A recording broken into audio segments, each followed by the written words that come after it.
Hey, Micah and David, you're bubbling in Italy for VNL, the 2021, the post-COVID version. How's it been for you guys being in this bubble versus previous years of the VNL or back in the day World League? We'll start with you, Micah. It's super different simply because we're not traveling around the world for 6 weeks straight. So there is a little positive in that regard of like we're not getting on a plane and possibly traveling for 48 hours and then jumping on the court 24 hours later and having to practice and train. So that is a positive. I think the bubble is run pretty well in regards to kind of access that we're able to have. We're able to go to the beach down here. That's a private beach, which has kind of been our saving grace, or at least my saving grace, to be able to get outside out of the hotel room. And get some alone time, or even just like a guy's time. And then time at the gym has been very efficient, runs super well there too. So could be a lot worse. Yeah, sure. I think probably the biggest thing I've noticed is kind of like what Micah said, just the day after the last match, we're usually getting on a plane.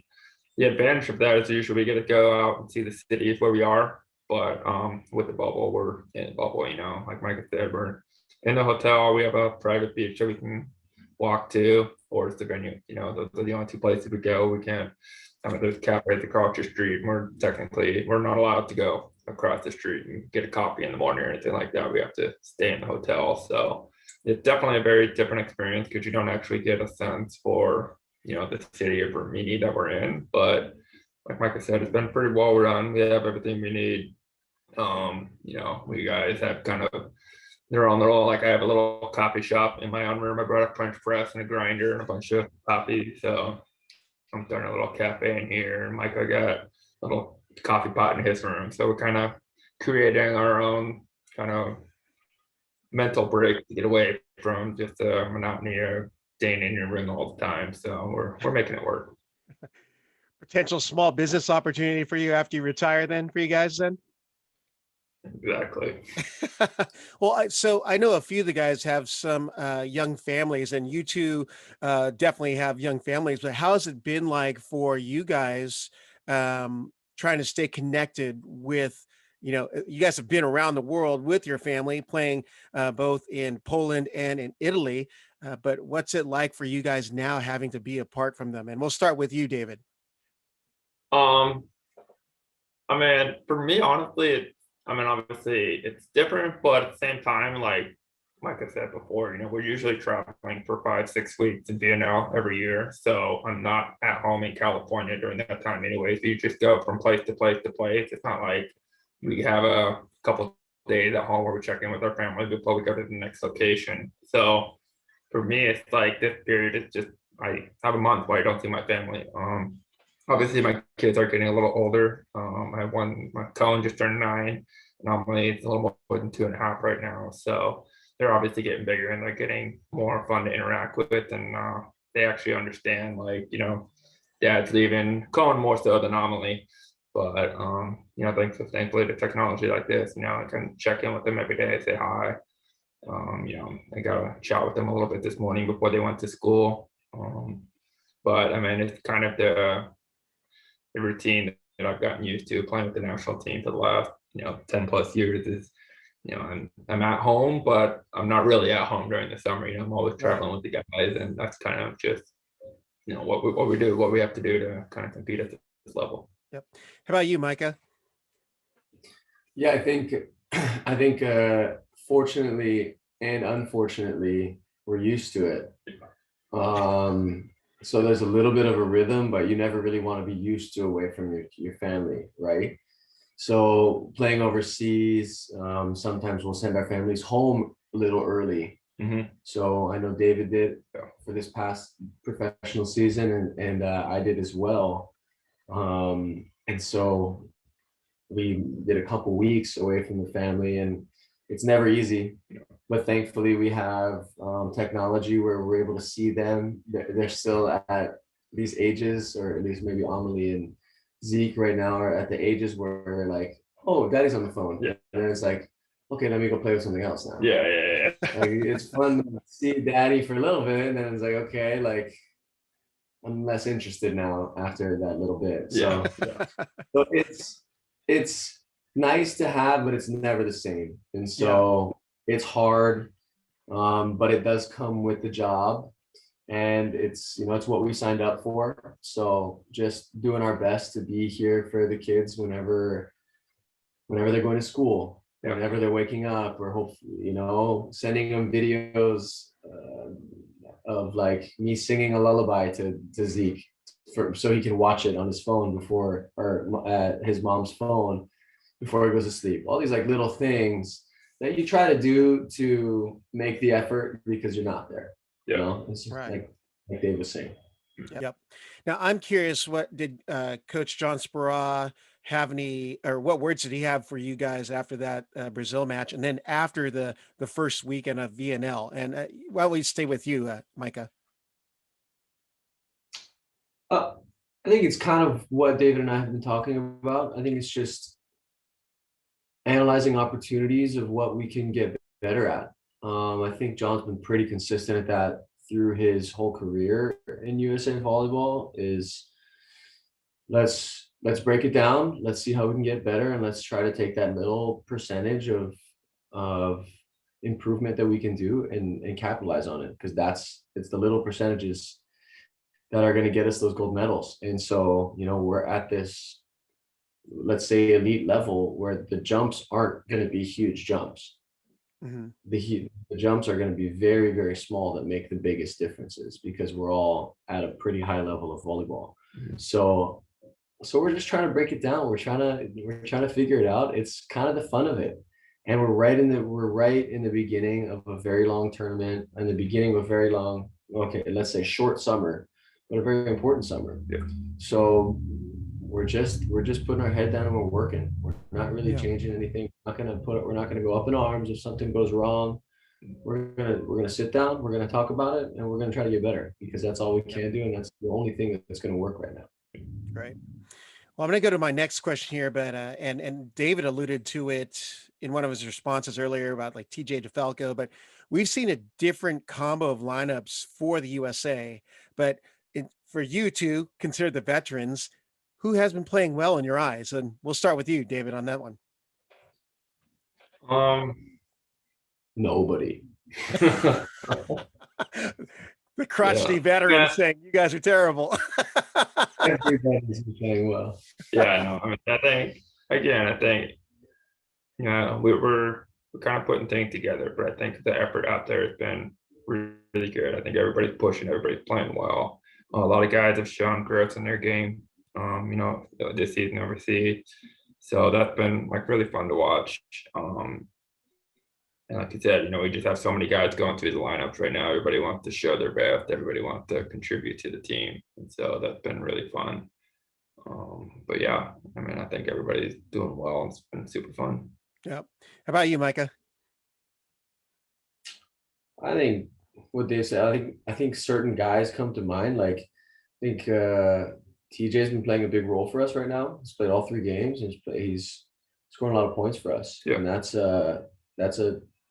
that's props given. We got to give props where they're due, because he's gotten more physical, he's gotten stronger, he's improved his game overseas, and so it's reflective on the court. I think Kyle Ensing came in and we were like, dude, this guy's stuffing balls, he's killing balls. Yeah.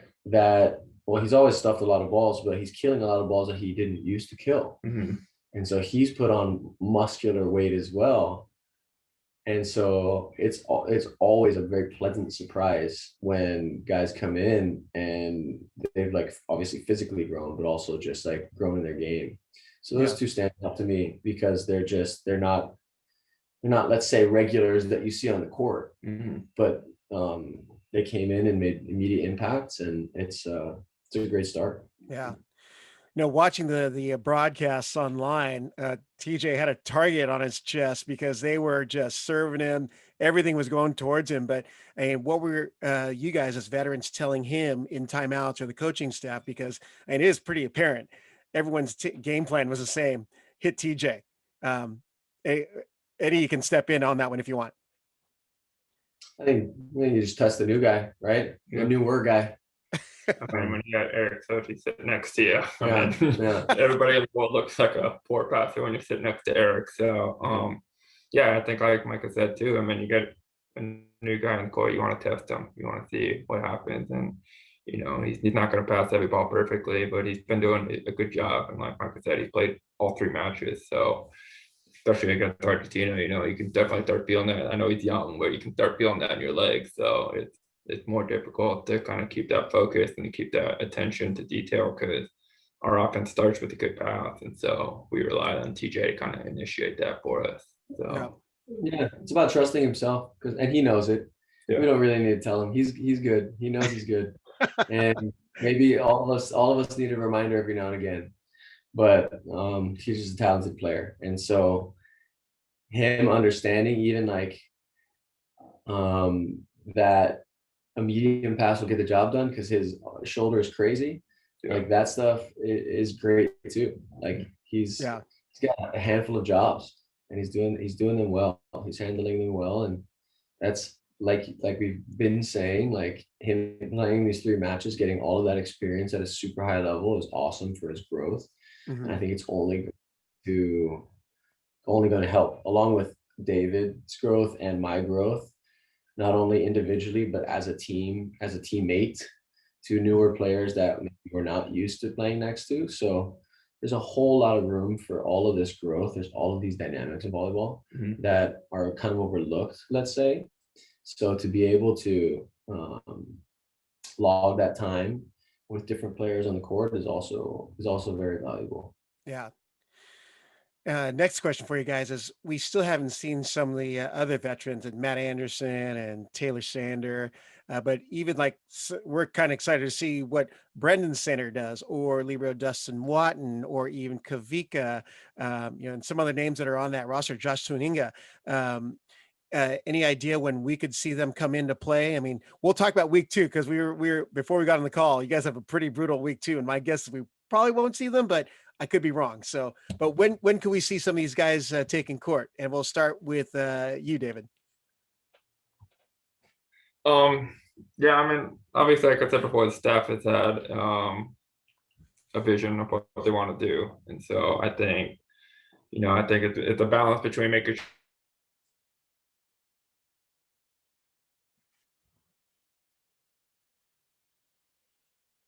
sure guys are healthy, making sure guys kind of got to manage the bodies that we have here.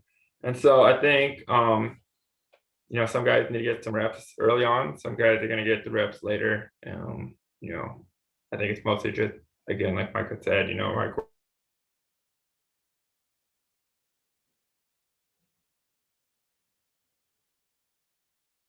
we're focusing mostly on be ready to take that beating on the court. Then I think now is the time to give it to them.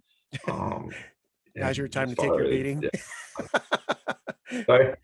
Now's your time to take your beating. That's. Do we lose connection?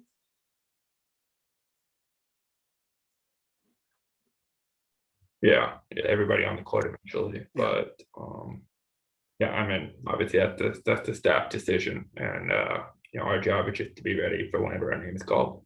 Yeah. Well, let's just jump into our week 2 question, and I'll have Micah answer that one. But in week 2, you guys, we keep mentioning pretty brutal week. Guys are number 3. You play number 4 Russia, number 2 Poland, and Australia. What are your guys' thoughts on the upcoming matchups? And again, we'll start with you, Micah. Tough, right? Poland and Russia are big boys. There are a lot of big boys on those teams. So there's never an ounce of fear, but there's a whole lot of respect. And so we know that everybody's extremely talented, extremely physical. And we're going to have to be on top of our game, plain and simple. We're going to be needing to play a very good volleyball. We're going to need to capitalize on those opportunities that we talked about earlier that we hopefully learned from in the first round or group of 3, let's say. So not a whole lot to say. I expect a lot of battles. I expect dynamic, explosive, powerful volleyball. And can't wait for you guys to watch. Anything to add there, David? No, I mean, I think you nailed it head on. It's just going to be a lot of really physical, strong volleyball. I think we're going to have to be patient, and then we're going to have to be ready to take our opportunities when we get it. Poland will be fun for me because a lot of my teammates that I played with this club season will be on the other side. So cross paths because I'm in the hotel a bunch. So I'm sure we'll start talking a little bit more trash as the day gets closer. Nice. Well, so hey guys, what's the best way to follow you both, as well as USA's results in these upcoming weeks for VNL? Start with you, Micah. Instagram, Twitter, I don't know. Just look up my name. I think on Instagram and it'll be there. Yeah. I try to do my best, but sorry. I'm focusing on volleyball. Or pictures of Zeke. That's what you want. And pictures of the family. I'm bad at it. Whoever's watching, I apologize I'm bad at it. I'm trying my best. I'm a dinosaur, man. How about you, David? What's the best way to follow you? Huh? Look at me. We are old, man. You're just older. You're still on MySpace. Sorry. Yeah, if you guys got MySpace, check me out. Well, hey, good luck this week, gentlemen. Always appreciate you coming on and sharing the USA men's volleyball experience as you guys journey to Tokyo. But we still got VNL, and there's some great play. And honestly, coming out of a pandemic and just seeing guys on the court is an incredible thing to see. So thanks for taking the time at volleyballmag.com.